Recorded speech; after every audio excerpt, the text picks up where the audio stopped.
Oke, Assalamualaikum warahmatullahi wabarakatuh. Perkenalkan, nama saya Faiz Bisono. Saya berasal dari Universitas Bina Sarana Informatika. Di sini NIM saya atau nomor induk mahasiswa saya adalah 64242194. Dan di sini saya bertugas sebagai role play as a marketing manager, yang dimana menjadi manajer marketing yang harus menganalisis brand dari Pepsi.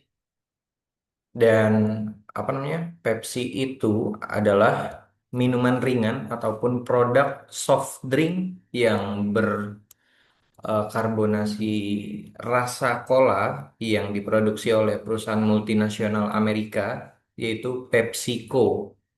Dan minuman ini dibuat pertama kali oleh apoteker atau yang bisa dibilang oleh Caleb Braham di tahun 1893 sebagai bread drink, dan kemudian diubah namanya menjadi Pepsi Cola pada tahun 1898. Nah, itu adalah bentuk sejarah dari Pepsi, dan di sini kita akan memasuki ke materi sebentar.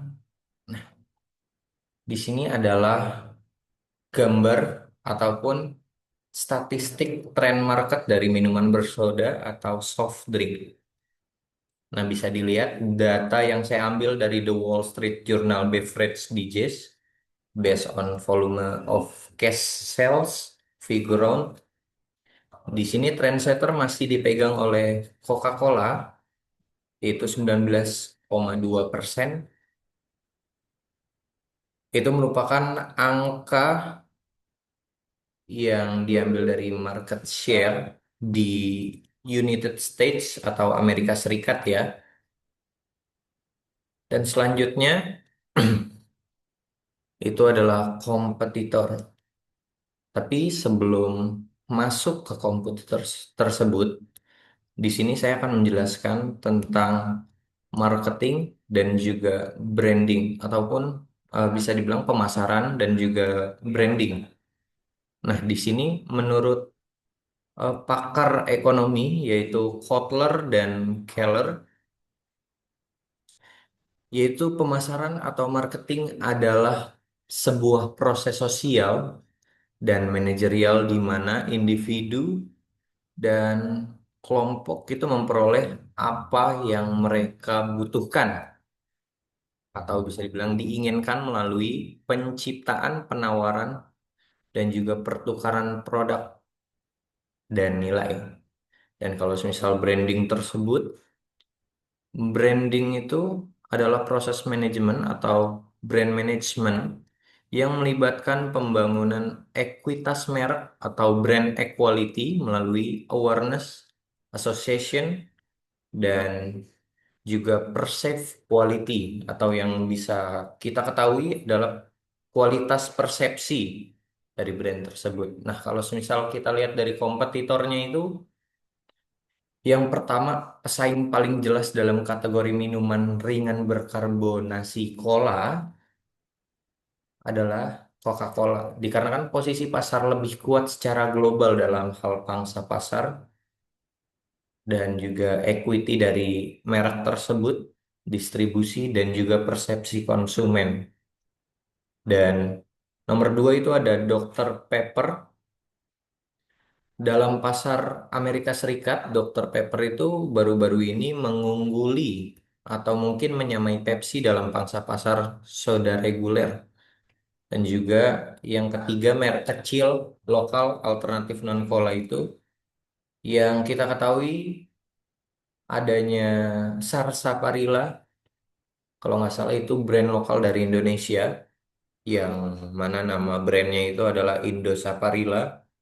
Terus juga contohnya kayak AW,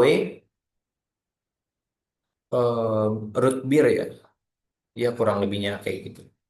Kita lanjut ke produk advance. Yang pertama itu ada promosi kreatif, itu kurang lebihnya kayak slogan seperti Pepsi Generation, kampanye kolaboratif seperti hashtag Better. with Pepsi yang memanfaatkan asosiasi cepat saji dan gaya hidup.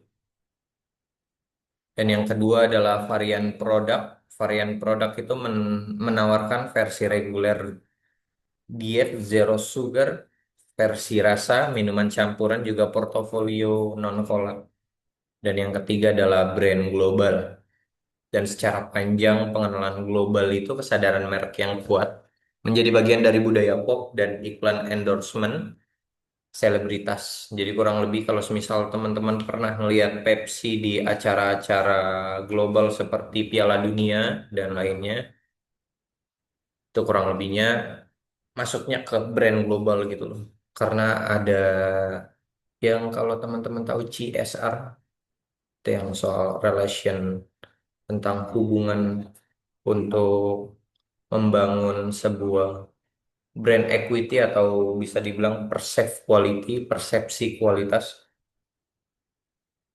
Jadi adanya membangun hubungan dengan masyarakat ataupun kontak langsung dengan customer atau konsumen seperti itu.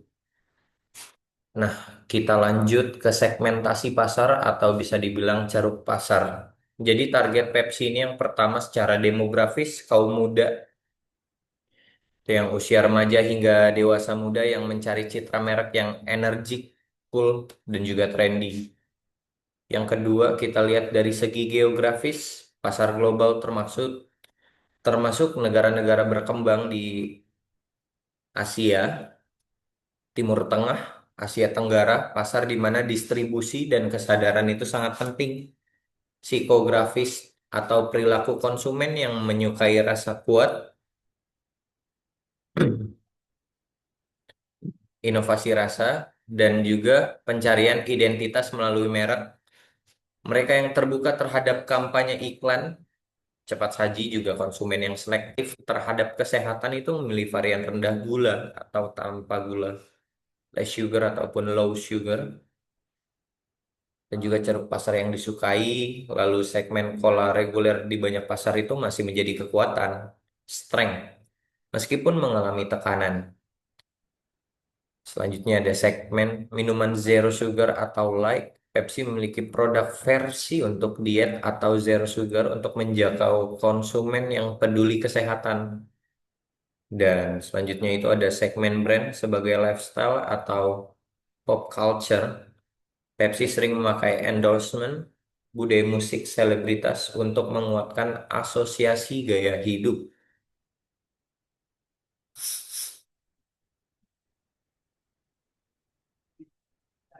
Nah, kita masuk ke diferensiasi produk. Di faktor yang pertama ada image dan positioning. Pepsi itu merupakan merek yang muda, energik, trendy, kampanye budaya pop dan selebritas yang saya jelaskan tersebut di segmentasi pasar. Dan juga pesaing atau kompetitornya itu yang jelas ada Coca-Cola, sering lebih fokus pada nostalgia tradisi citra universal. Dan faktor kedua itu ada kampanye pemasaran kreatif. Pepsi itu mempunyai kampanye digital dan sosial media. Inovasi visual kampanyenya itu yaitu hashtag Better with Pepsi. Itu ada di beberapa media sosial seperti Instagram ataupun pertandingan-pertandingan bola yang kebanyakan di share hashtag tersebut. Dan kalau di Coca-Cola itu memiliki kekuatan promosi tradisional yang lebih besar. Jadi balik lagi, Coca-Cola itu memang lebih fokus ke nostalgia, tradisi, dan citra universal. Jadi mereka menggunakan teknik marketing recalling yang memanggil ulang kembali dari brand awareness-nya tersebut itu. Makanya mereka memakai konsep nostalgia ataupun tradisi universal. Lanjut, yang ketiga itu ada harga dan persepsi konsumen.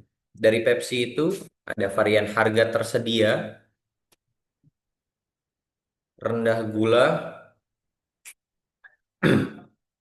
Atau zero sugar tetap diposisikan premium sedikit dibanding reguler. Dan kalau semisal kita lihat Coca-Cola itu adalah pesaing lainnya juga menawarkan variasi, tapi value dan persepsi harga berbeda di tiap pasar lokal. Itu saya ambil dari Analysis of Pepsi brand advertising implementation using hashtag Better with Pepsi for fast food brands dari Journal of Social Research. Kita lanjut ke strategi promosi.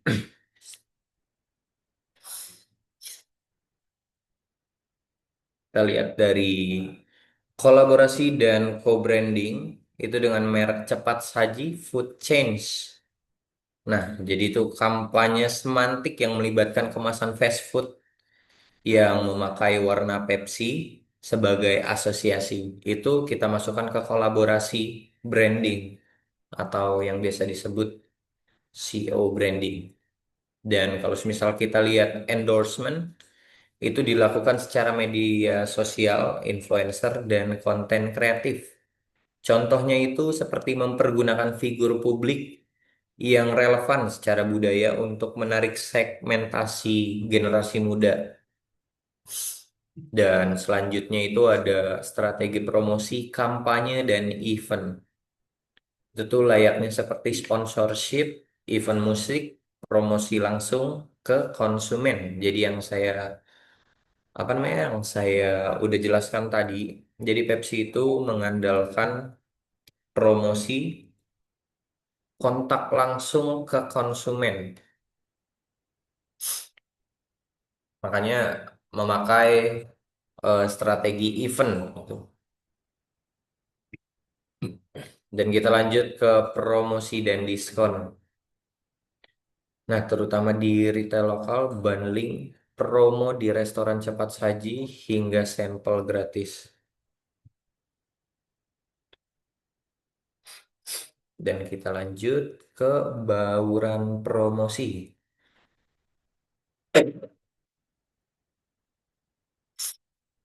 Nah, bauran promosi meliputi elemen-elemen berikut itu menurut Kotler dan Keller dari tahun 2016. Pertama, advertising atau periklanan. Itu masuki media-media seperti TV, media cetak, radio, dan juga digital. Digital itu maksudnya seperti media sosial ya. Dan selanjutnya ada sales promotion. Sales promotion itu ada diskon bundling, promosi di toko, voucher, dan juga sampling.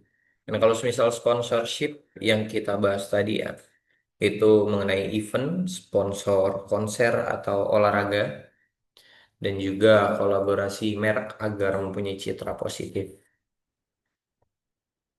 Dan juga lanjut ada personal selling, lebih terbatas di kategori minuman ringan. Jadi mungkin dukungan ke channel retail atau distributor.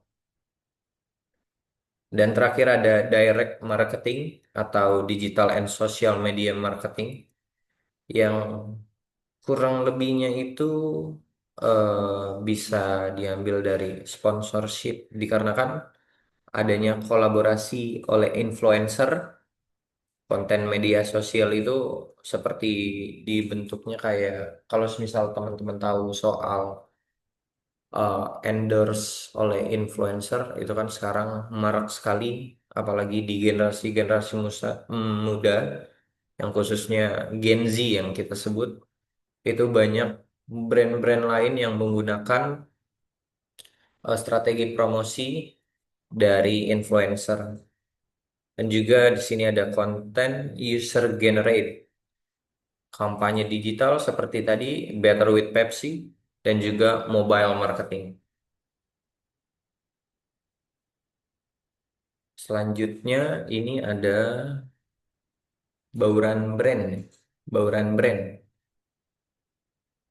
Nah, di elemen brand ini ada brand identity atau identifikasi brand,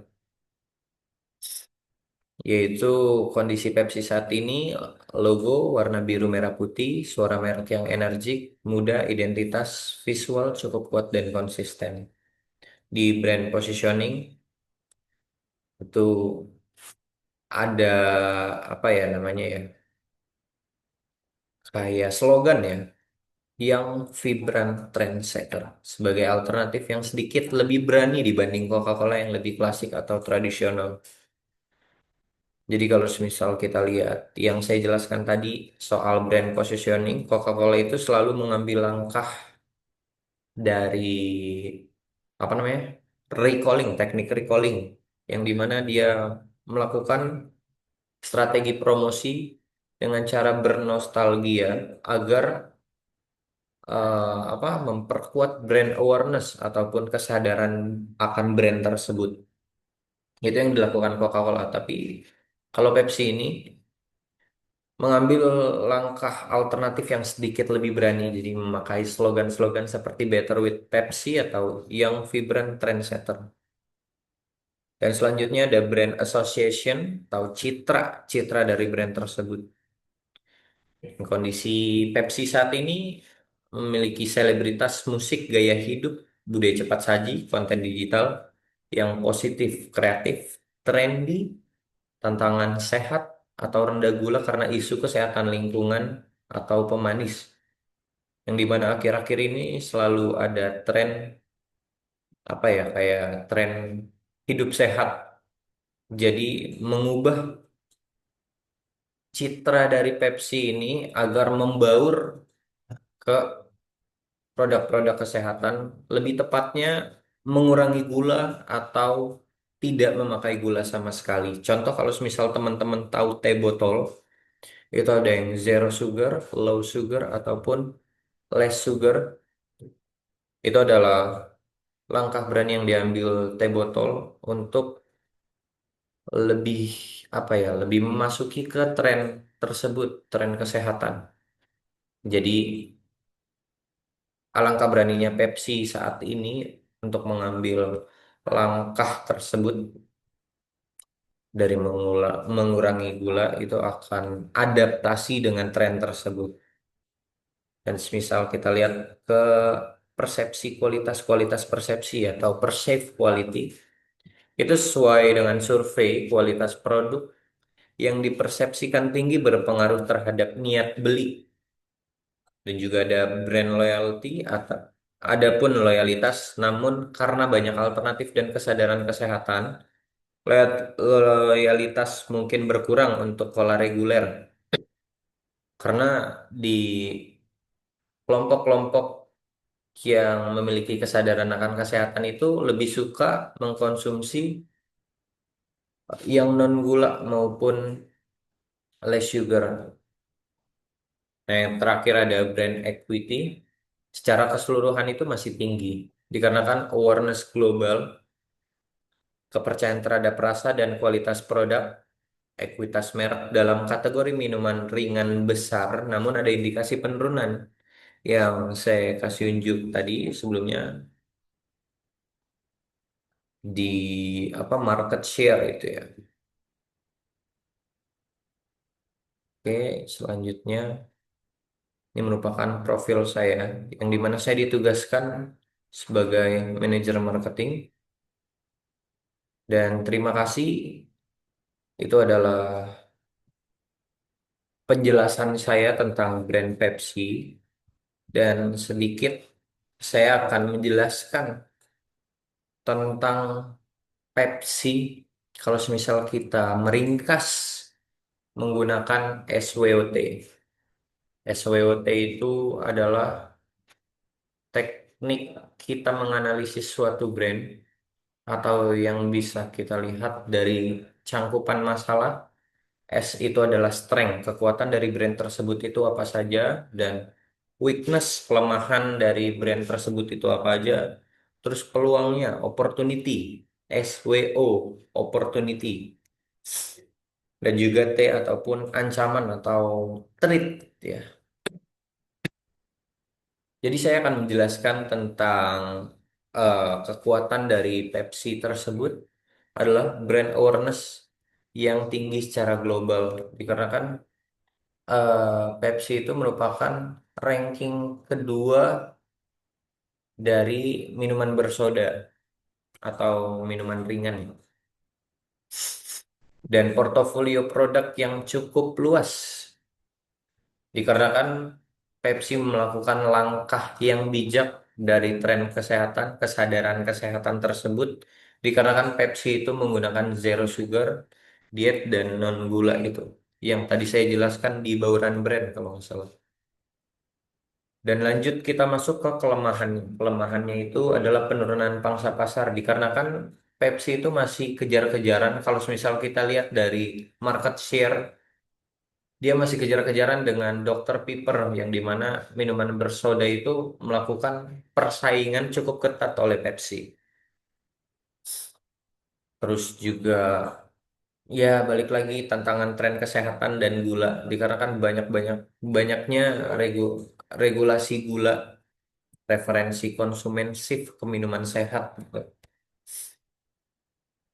Dan persepsi kesamaan versus pesaingnya jika tidak ada inovasi rasa atau apa namanya tidak ada bauran brand selanjutnya itu akan agak sulit untuk Pepsi untuk melakukan persaingan dan peluangnya peluangnya itu Pepsi melakukan tren rendah gula yang tadi saya jelaskan dikarenakan balik lagi dengan tren kesadaran kesehatan itu menurut saya bukan tren ya tapi lebih ke ya dikarenakan COVID. Setelah COVID itu masyarakat sadar akan kesehatan masing-masing jadi melakukan gerakan suara yang dimana kita harus sehat gitu.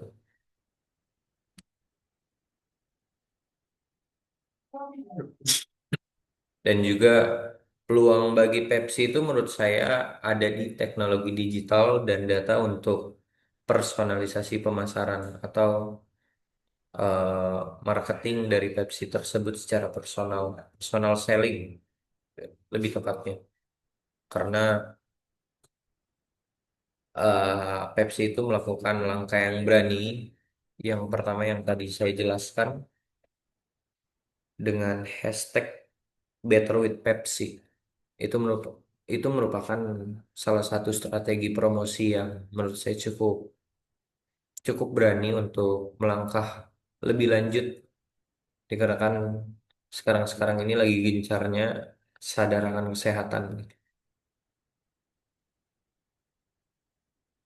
Dan yang terakhir saya akan menjelaskan tentang ancaman ataupun trik. Iya balik lagi ancaman ataupun tantangannya tersebut itu ada di regulasi kesehatan lagi dan juga persaingan dari merek kecil atau lokal brands dan alternatif, apalagi alternatif yang kalau teman-teman tahu Fit C, minuman Fit C, minuman-minuman yang lebih mengunggulkan kesehatan dibanding minuman bersoda gitu. Itu salah satu ancaman yang harus diseriusi gitu ya. Dan selanjutnya saya mungkin bisa mengusulkan ya, mengusulkan untuk Pepsi itu pengembangan produk inovatif itu seperti varian minuman rendah gula atau tanpa gula dengan rasa baru dan juga mungkin bisa menggabungkan bahannya atau fungsi kesehatan dan juga kebutuhan konsumen.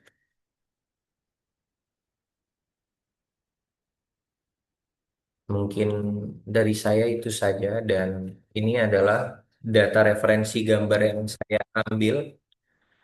Yang tadi gambar G1 itu saya ambil dari market share Amerika Serikat soft drink dan Pepsi dari Visual Capitalize, itu dari The Wall Street Journal Beverage Digest not based on volume of cash sales figure rounds. Jadi saya ambil dari website visualcapitalize.com. Itu adalah merupakan market share dari Amerika Serikat ya. Lanjut daftar pustaka yang saya ambil itu ada Journal of Social Research itu dari Rosni di tahun 2024. Rilisnya di tahun 2024, 26 Januari. Terus juga saya ambil dari buku Marketing and Management, Kotler dan Keller di tahun 2016 dirilisnya. Lalu saya ambil dari Guan, The Impact of Advertising Marketing on Pepsi Sales, Advance in Economic Management and Political Science di halaman 72 sampai 77. Lalu saya ambil jurnal, oh sorry ini bukan, jurnal That's What I Like, a Study of Consumer Behavior on Purchase Intention toward Pepsi International Journal of Accounting and Finance in Asia Pacific dari Johari J, Tan, Sohaimi, Al-Salal, Supilit, dan Al-Farhan di tahun 2022. Terima kasih. Sekian dari saya.